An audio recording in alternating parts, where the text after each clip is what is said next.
তাদের প্রতীকে চাহিত প্রতীক হচ্ছে শাপলা। শাপলার বিষয়ে নির্বাচন কমিশনের অবস্থান একই, যে যেহেতু নির্বাচন পরিচালনা বিধিমালায় এটা নাই, অর্থাৎ দেওয়ার সুযোগ নাই। 19 অক্টোবরের মধ্যে জাতীয় নাগরিক পার্টি শাপলা প্রতীকের বিকল্প বেছে না নিলে ইসি নিজ উদ্যোগে এনসিপির প্রতীক নির্ধারণ করবে। তালিকায় শাপলা না থাকায় এনসিপিকে শাপলা প্রতীক দেওয়ার কোনো সুযোগই নেই। স্পষ্ট ভাষায় প্রতীক বুঝে নিতে এনসিপিকে সময়সীমা বেঁধে দিয়েছে নির্বাচন কমিশন। মঙ্গলবার নির্বাচন কমিশনের জ্যেষ্ঠ সচিব আক্তার আহমেদ দলটিকে এ বার্তা দেন। তিনি বলেছেন, এনসিপিকে শাপলা দেওয়ার সুযোগই নেই।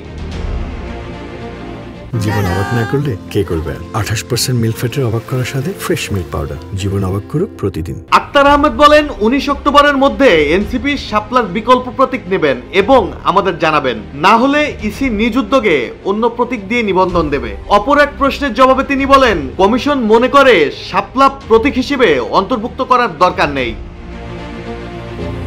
এর আগে বিধিমালার 50টি প্রতীক থেকে নিজেদের প্রতীক বাছাই করতে এনসিপিকে চিঠি পাঠিয়েছিল ইসি, কিন্তু কাঙ্ক্ষিত শাপলা প্রতীকের বাইরে অনড় অবস্থানে রয়েছে দলটি।